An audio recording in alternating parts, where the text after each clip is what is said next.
Newsman Opinion. Hakim Pengadilan Tinggi Jakarta mengurangi hukuman mantan Jaksa Pinangki yang terlibat magelar kasus korupsi Joko Chandra dari 10 tahun penjara menjadi 4 tahun penjara dan denda 600 juta. Pengadilan menilai hukuman 10 tahun penjara terlalu berat, apalagi Pinangki mengaku bersalah dan mengatakan menyesali perbuatannya serta mengikhlaskan dipecat dari profesinya sebagai jaksa. Selain itu, menurut Hakim, Pinangki juga punya balita dan layak diberi kesempatan mengasuh anaknya. Apa komentar Anda mengenai putusan Hakim mengurangi hukuman Jaksa Pinangki ini? 6339160. Saya merasa itu pasti ada permainan, jadi merasa tidak adil. Kecuali kalau hakim yang menghakiminya itu dikirim dari luar daerah yang sama sekali tidak mengenal beliau dan tidak ada sangkut pautnya. Kalau diadili sama kawan-kawannya ya susah, tidak adil. Terima kasih. Kalau menurut saya, kapan orang mau kapok kalau hukumannya ringan-ringan begitu saja? Keluar dari penjara, 4 tahun penjara, keluar dari penjara dia tetap masih kaya. Siapa yang kapok gitu? Coba kalau di luar negeri sampai dimiskinkan, bahkan ada yang sampai hukuman mati. Saya rasa itu aja. Terima kasih. Iya, menurut saya vonis yang dijatuhkan kepada oknum mantan jaksa Pinangki yang tadinya 10 tahun menjadi 4 tahun itu kemungkinan sama saja dengan tidak adil atau kurang adil bagi dan tidak dapat memenuhi rasa keadilan di masyarakat bagi masyarakat ya. Karena apa? Karena orang ini atau oknum ini kan telah memuluskan jalan bagi koruptor oknum Joko Chandra 900 miliar dan ini kan contoh yang tidak bagus bagi rakyat gitu ya. Sedangkan hukuman yang seberat ini kalau dibandingkan dengan hukuman orang kecil, misalnya orang miskin yang maling motor, maling ayam bisa kena hukuman 5, 6 sampai 7 tahun, jelas-jelas ini hukuman ini tidak adil atau tebang pilih atau tajamnya penegakan hukum hanya ke kalangan rakyat bawah, tetapi tumpul jika ke kalangan rakyat atas atau bisa dinego kemungkinan ya, sehingga oknum-oknum yang seperti ini harusnya tidak ada di dunia penegakan hukum di negara kita, dan kalau terjadi seperti ini terus maka rakyat akan menjadi kurang percaya pada aparat penegak hukum, dan itu tidak boleh sampai terjadi kemudian seperti ini. Terima kasih. Assalamualaikum warahmatullahi wabarakatuh. Secara otoritas harusnya hukumannya berat, karena itu kan merugikan banyak pihak. Seperti teroris juga kan, dia membunuh orang itu harusnya berat ya. Tapi kalau dikaitkan dengan hubungan hak asasi manusia dengan human right itu sulit. Jadi artinya ada berbagai pertimbangan-pertimbangan, ini harus mengasuh anak, ini begini. Jadi harusnya secara profesionalisme harus dibedakan antara kepentingan pribadi, privasi dengan kepentingan umum atau publik umum. Jadi ini perlu digarisbawahi. Memang kalau dihubungkan dengan merawat anak, kemudian punya banyak ketergantungan, memang berat secara kemanusiaan dengan hukum dasar human right atau hak asasi manusia itu punya banyak pertimbangan. Nah, pertimbangan ini menjadi satu eskalasi pemikiran buat jaksa penuntut umum untuk meringankan hukuman tersebut. Jadi saya kira perlu dibedakan antara keputusan yang betul-betul disepakati dengan pertimbangan yang berhubungan dengan tindakan human right atau hak asasi manusia. Saya kira demikian. Saya rasa itu tidak boleh dikurangin, malah kalau perlu ditambahin. Masalah korupsi itu sudah benar-benar merusak dan menyengsarakan rakyat.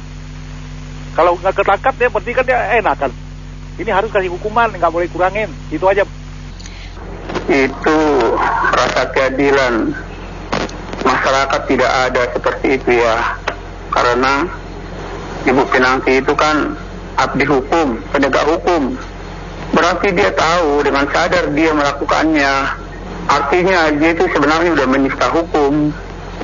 Semestinya dihukum seberat-beratnya, bukan 10 tahun, apalagi 4 tahun. Mestinya seumur hidup dia dihukum, supaya memberikan efek jerah. Kepada yang tidak ngerti hukum aja lebih tinggi dari situ hukumannya. Jadi efek jerah, keadilan kepada masyarakat nggak ada nih kalau seperti ini. Jadi kita pertanyakan, minta maaf dimaafkan, tapi hukuman harus dijalankan supaya seimbang dengan perbuatannya. Terima kasih.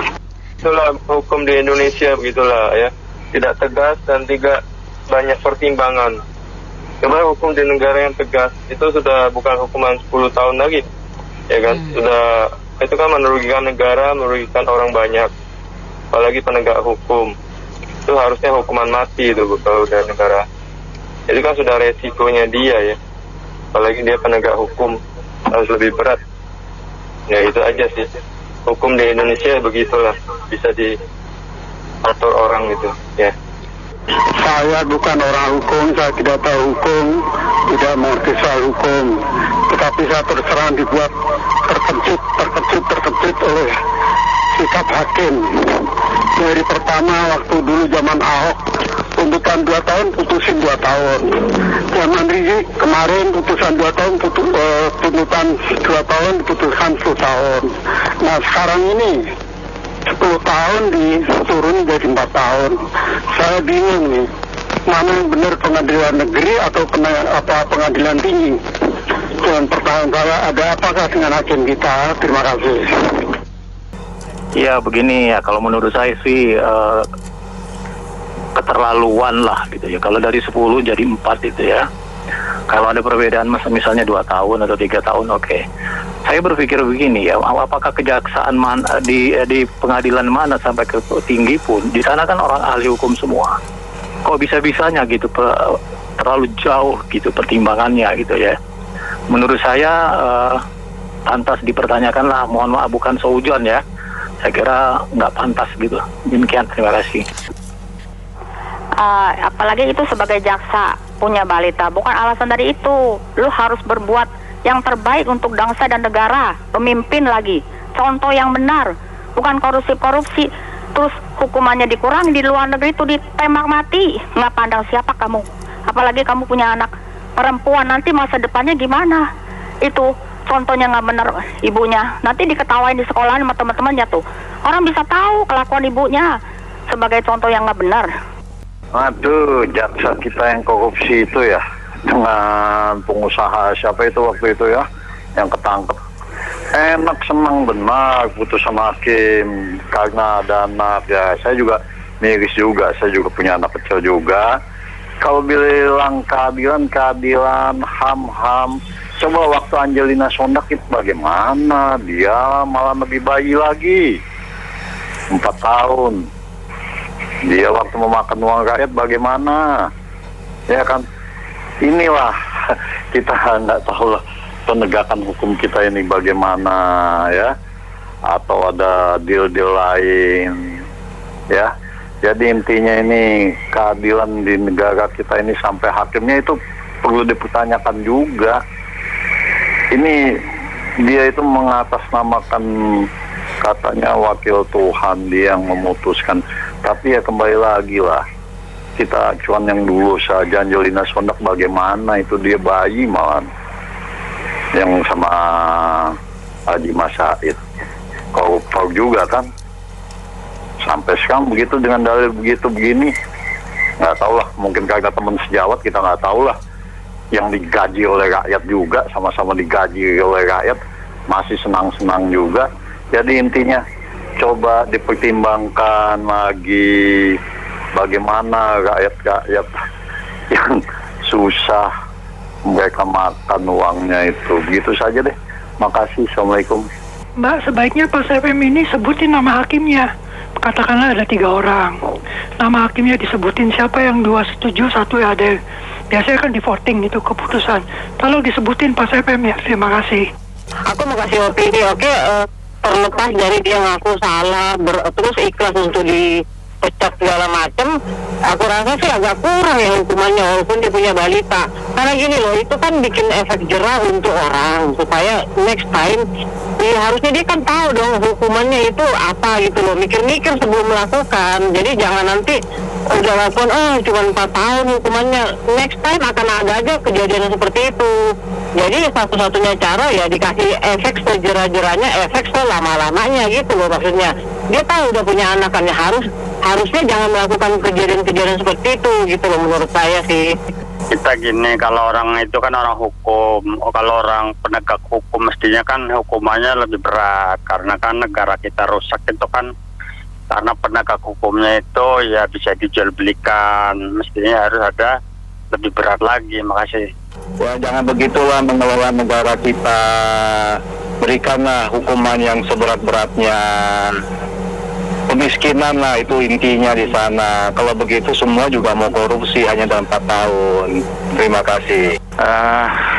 Begini ya, untuk para pemirsa semua, kita melihat satu dagelan yang ya kalau mau dikatakan lucu, bisa juga tidak lucu. Bayangkan ketika di dalam pengadilan negeri jaksa menuntut hanya 4 tahun, lalu diputuskan oleh hakim menjadi 10 tahun. Dan sekarang naik banding, kembali diputuskan di pengadilan tinggi menjadi hanya 4 tahun. Ini merupakan dagelan, sandiwara dari seluruh penegak hukum di Indonesia, khususnya di pengadilan Jakarta ini. Gak masuk akal, kita diketawain sama orang-orang di luar negeri. Saya pun malu ketika ditanya, Anda orang Indonesia? Mau jawab bukan, ya memang benar saya lahir dan hidup di Indonesia dan warga negara Indonesia. Jadi tolonglah para penegak hukum yang masih bersih, tegakkan hukum, tegakkan keberanian dan keadilan. Sekian. Waduh, saya dengarnya miris banget ya. 10 tahun dipotong jadi 4 tahun, berarti 60% gila. Artinya hakim yang mutusin yang pertama itu nggak benar dong. Saya sih nggak ngerti, saya bukan orang hukum. Tapi kalau ngelihat begini, yang mana yang benar jadinya? Efek jerah ya sudah nggak ada. Meskipun katanya punya anak, punya balita sudah mengundurkan diri apa segala. Tapi ya kalau efek jerah seperti ini tidak ada. Ya tahu udah pernah hakim yang lain bagaimana. Terima kasih. Mungkin ini bukan hal baru ya, kalau keputusan hakim dirasa tidak memenuhi rasa keadilan gitu. Ya itu sudah kebijakannya daripada hakim. Tapi kita istilahnya sudah hidup di republik ini lebih dari sehari 2 hari begitu ya. Kejadian-kejadian kayak begini memang sudah bisa diprediksi. Artinya praktek-praktek daripada ya katakan korupsi ataupun praktek mendukung upaya kasusnya Joko Chandra ini ya bukan hal yang baru. Jadi kita jangan merasa heran begitu loh. Itu adalah indikasi bahwa penegakan hukum sampai hari ini belum mencapai satu yang namanya rasa keadilan bagi masyarakat. Masih banyak daripada pemangku jabatan kita yang harusnya menegakkan rasa keadilan bagi masyarakat itu tidak mencerminkan atau tidak memberikan keteladanan. Hari ke hari terus saja dipertontonkan hal-hal seperti itu. Ya kita tidak tahu memang seperti itukah bangsa kita punya kader-kader pejabat yang menegakkan keadilan serena itu. Terima kasih. Ya, saya mau kasih komentar. Ya, itu kan kembali lagi apa yang terjadi di balik layar semuanya itu antara pengacara dengan pengacara. Kalau saya setuju banget yang dikatakan oleh Bapak yang sebelumnya itu, bahwasanya dia sudah praktek yang sudah jadi kebiasaan. Kapan mau ditegakkan ya? Hakimnya dulu harus disapu bersih. Kalau jaksa sendiri yang harusnya menjadi contoh teladan, itu yang melakukan harusnya dia yang paling dihukum paling berat, seberat-beratnya, karena dia tahu hukum dan dia harusnya menjadi panutan moral. Tapi apa yang terjadi? Jauh panggang depan asli. Oke, makasih. Itu kan dia kan sebagai penegak hukum. Ya, mestinya semuanya sudah tahu kan aturan hukum dan sanksi-sanksinya, tapi dia tetap lakukan itu juga. Dan mestinya dia hukumannya bukan lebih ringan, lebih berat harusnya, ya kan? Karena dia memainkan hukum itu. Hukum di Indonesia itu tidak.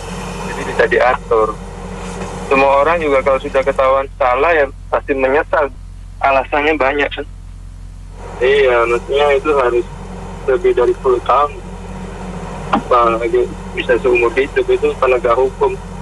Ya kan, jaksa, hakim, polisi kan semuanya penegak hukum.